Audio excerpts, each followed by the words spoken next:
Hello, everyone. I'm Katie Woitis from the Government of Alberta's Be Prepared program within the Alberta Emergency Management Agency. Welcome to the second video of the In It Together series for Emergency Preparedness Week 2026. This video is part 2 of a 5-part series from the Be Prepared program that will help you build practical steps towards making community connections that helps increase your resilience to disruptions, emergencies, or even disasters. Emergency Preparedness Week, or EP Week, is a nationwide event coordinated by Public Safety Canada in partnership with provinces, territories, and other partners to encourage Canadians to become better prepared for emergencies. It's an annual event that takes place during the first full week of May, and in 2026, EP Week runs from May 3rd to May 9th. This year, Alberta is presenting a new theme, titled In It Together, centered around the important preparedness behavior of making community connections. Our goal with this video series is to encourage more Albertans to take simple, proactive steps to build and use community connections as part of their emergency preparedness. We're in it together, before, during, and after emergencies. If you're tuning in for the first time, welcome. In an earlier video, we explored what community means and how defining it can support connection. Wherever you are in your preparedness journey and wherever you are in the preparedness series, these conversations will offer practical ways to strengthen the connections around you. Today, we're focusing on finding everyday opportunities to build relationships. Throughout this series, we'll highlight preparedness actions you can take to make the community connections, including learning who's in your community connections during and after an emergency, and how we all have a role to play, but together we are more resilient. Making community connections is just one risk reduction behavior, but the Be Prepared program has identified many different actions Albertans can take to be more prepared. Hearing them all at once might seem like a lot, but the idea is to adopt these actions into our routine over time in a way that meets us where we're at. Preparedness is personal, so the steps you take will vary from those around you. Where you live, your daily routines, and how members of your household move throughout the day all influence your level of risk. Considering these factors helps you make informed preparedness decisions. Preparedness means looking at everyone that's important to you, where they are, starting that discussion with them, and planning for both evacuation and sheltering in place together. It means making sure that you have all the pieces in place to make that plan work, and can be as simple as swapping keys or writing down contacts. Preparedness isn't about being ready for the next big disaster. It's about making preparedness a part of your day, so you're better able to navigate disruptions, big or small, when they occur. Preparedness might sound costly, but being unprepared is costlier. To help address the barrier of costly preparedness actions, you can break preparedness down into bite-sized steps. To walk through the steps to make community connections, let's meet the Blues. We'll use the Blues family to help us understand what preparing through community connections can look like in everyday life. The Blues live in Fort Edgarry, Alberta. We chose Fort Edgarry as our location today because we wanted you to be able to see yourself in today's example, regardless of where you live in Alberta. We're talking about any city or town because this applies to everyone. Bob and Brianna Blue are both in their 40s. They have 2 children, Bennett, 14, and B, 8, who attend the local high schools and elementary schools. Brianna's mom, Grandma Betty, lives across town in her own home. And they also have a beloved dog named Bluebell who works from home.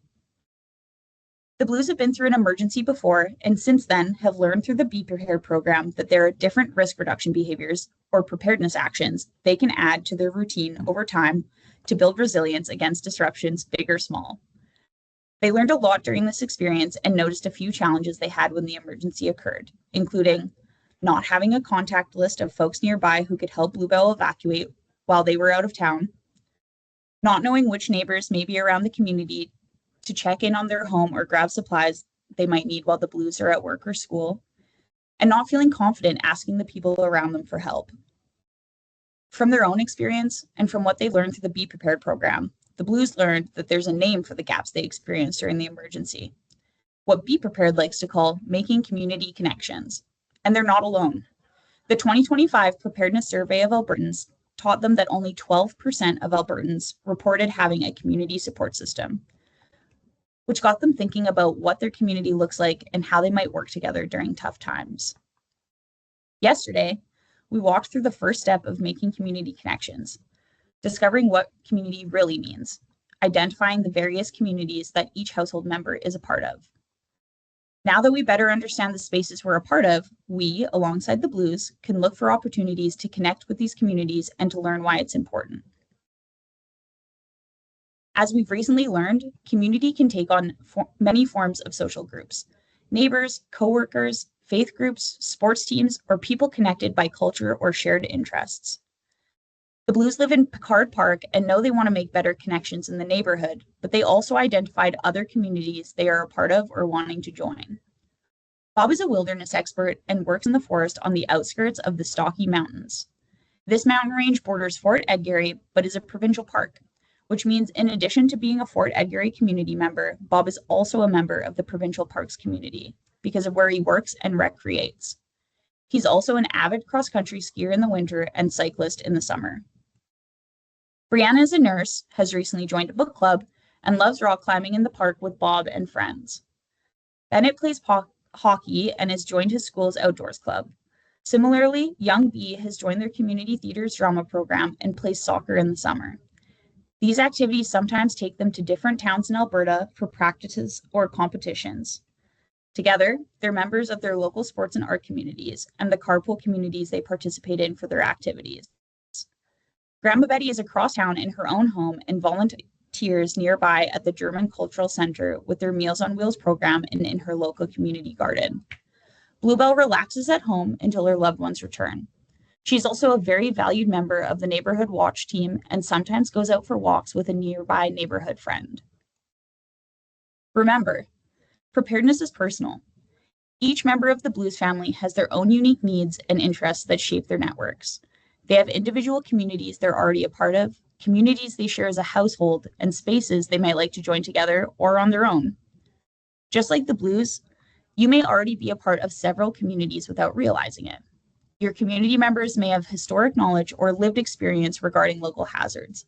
Connecting and sharing information with each other helps everyone take appropriate preparedness actions to reduce their risk. Opportunities to practice preparedness can be as simple as starting a conversation. Now, how does this look for the Blues? Someone like Bob, who manages an active mobile team of rangers, might check whether his team has heard of the Alberta Emergency Alert app. If not, he could encourage them to download it on both their work and personal phones, then use an upcoming test alert as a chance to practice an emergency simulation. Staying informed is especially important when work is hands-on or fast-paced. The alert can prompt them to pause, check information, and prepare to respond. Anniversary dates of past emergencies can also be useful reminders for preparedness. Anyone can use these moments to start conversations at home, at work, or in the community. For example, educators, like those who teach Bia and Bennett, might use the one-year anniversary of last year's emergency as a classroom discussion. Talking with youth about how the emergency affected their families, what they learned, and what they might do differently next time helps build confidence and shared understanding. Members of a neighborhood watch, like Brianna and Bluebell, might ask the Picard Park group if they're interested in promoting and hosting a community hazard walk. This gives neighbors a chance to identify local risks together and talk about ways to reduce them. Significant dates, such as daylight savings time, can also be used as reminders. These moments can be tied to simple activities, like art projects with kids like B, or used as a prompt to update emergency supplies and kits. Preparedness isn't just something to think about during Emergency Preparedness Week. It's year-round. It's about the small habits we add to our routine over time. Calendar dates can be a great way to remind ourselves and others to practice preparedness. The Blues used a few of these dates to talk to others about preparedness this year. Bennett's Outdoors Club at school helped with a power outage simulation on Earth Day. B used an art project at her new school to talk about how she and her family used daylight savings as a reminder to update their emergency supplies for their whole household, including her best friend Bluebell. Knowledge is power. You can be a preparedness champion by taking preparedness steps and encouraging those around you to do the same. If you take one preparedness step and share it with others, it encourages everyone else to take one step too, which helps spread the behavior and increase resilience. Remember, preparedness isn't about preparing for the next big disaster. It's about adopting small habits that increase your resilience.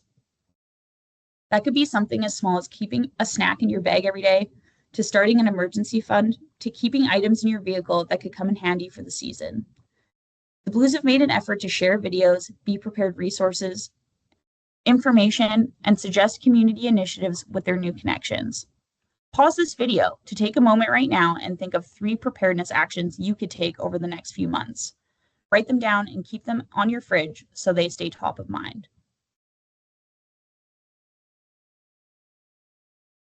Making community connections, building relationships, and getting to know each other all takes time. Now that we've identified ways to connect with others, how could we learn more from one another? Tune in tomorrow for part 3 of our 5-part series to find out. Follow along tomorrow to see how the Blues continue to make community connections.